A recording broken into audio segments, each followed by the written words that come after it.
rozmýšľate, kam investovať, nehnuteľnosti určite stoja za zmienku. Koniec koncov, ak do toho pravidelne investuje aj Jeff Bezos, tak v tom predsa len niečo bude.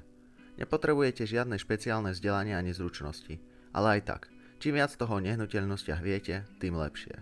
Na začiatok je dobré prelistovať si na internete ponuku nehnuteľnosti v lokalite, kde chcete nakupovať. Nemusíte na to mať ani dostatok peňazí, ale k tomu sa dostaneme o chvíľu. Po prelistovaní niekoľkých kariet na internete už budete mať aspoň približný prehľad o cenách. Budete vedieť, čo je o trochu drahšie a čo zase lacnejšie. Ak si kupujete byt s tým, že ho chcete prenajať, čo je asi to najbežnejšie a najjednoduchšie, treba sa zamyslieť nad tým, kto by si ho prenajal. Bude on záujem? Napríklad v Prahe je veľké množstvo študentov, ktorí zháňajú jednoizbové byty. Čiže by ste asi nemali problém nájsť nájomníka. Ale ak chcete väčší byt, tiež žiadny problém. Najideálnejšie by bolo nájsť nájomcu ešte predtým, než byt kúpite, čo sa vám ale nemusí podariť. Preto ako prvé, ak hľadáte nájomníka a bývate v danom meste, opýtajte sa známych, tí majú ďalších známych a ani neviete, ku komu každému sa to môže dostať. Tomu sa hovorí marketing zadarmo. Samozrejme, na zviditeľnenie vášho bytu vynaložte najviac ako sa dá. Kto si váš byt prenajme, ak o ňom nikde nedáte vedieť? Asi vám nemusím predstavovať stránky s inzerátmi. Tu ale nesmiete pokaziť dojem. Ak si myslíte, že viete dobre fotiť, tak skvelé, ale v každom prípade by som porozmýšľal nad profesionálnym fotografom. Čudovali by ste sa, čo všetko urobia vynikajúce fotky. Ak máte veľký byt, asi je vaša cieľová skupina rodina, tak neváhajte do popisu napísať, že sú v blízkosti ihriska a školy. Ak si trúfate, kúpiť byt, urobiť alebo ani neurobiť menšiu renováciu a predať ho drahšie môže byť tiež veľmi zaujímavé. Tu sa držte rovnakých rad ako pri prenájme, ale možno sa treba zamyslieť, či by vám realitná kancelária nepomohla. Zajdite tam, popýtajte sa.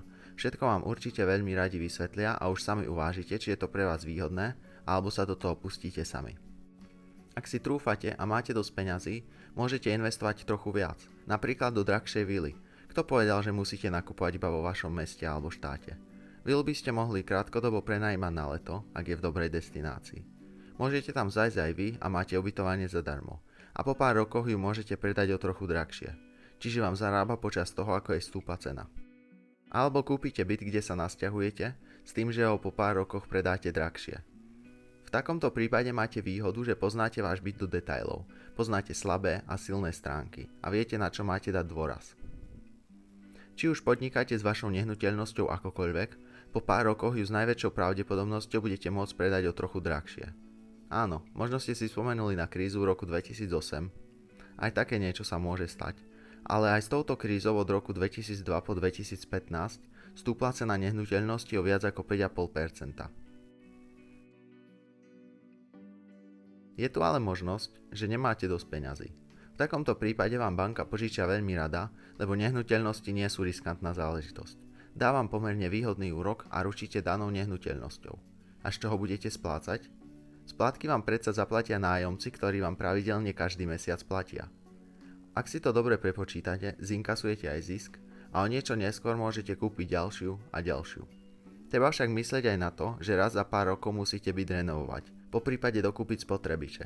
Ak máte bytov viac, asi bude lepšie mať správcu, ktorému treba tiež niečo platiť. Ak ale nezlyháte v money manažmente, tento druh podnikania je výborný v tom, že máte pasívny príjem a nezáleží na tom, koľko času ste strávili v práci.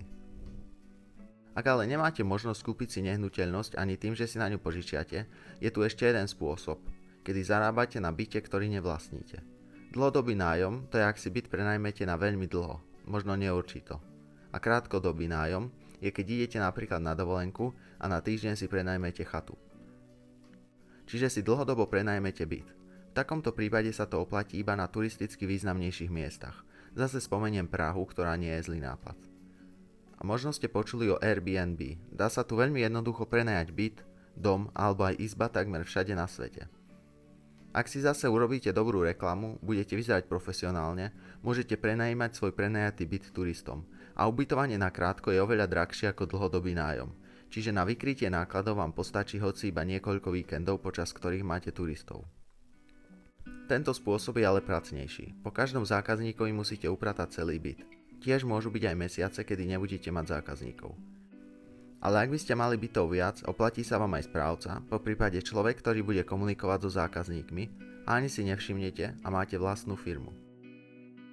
Nehnuteľnosti sú veľká príležitosť, ale zároveň pri nich môžete poriadne pohorieť. Zachovajte si teda rozvahu, všetko dobre prepočítajte a začnite svoj realitný biznis.